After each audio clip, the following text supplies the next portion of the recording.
Hello everyone, this is Alex. Today I will show you our another product, the titanium file.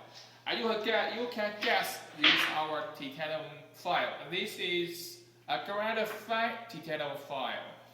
You can check this sample, the surface.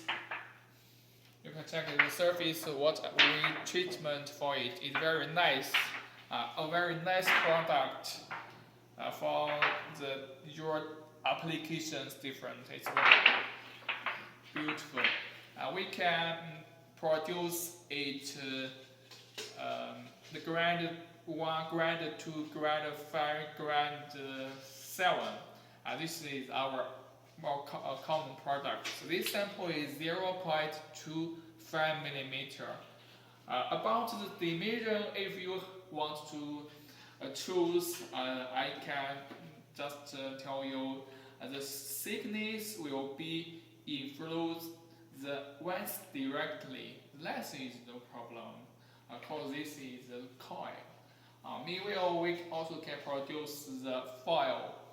Because our file also having the advanced file machines.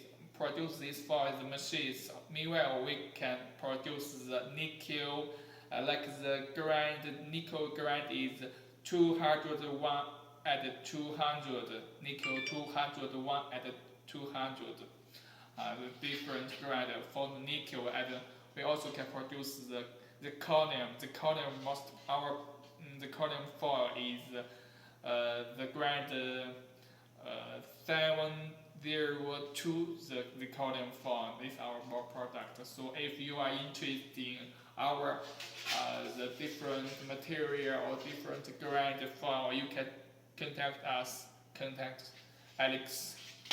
So that's all. Thank you. Have a nice day. See you.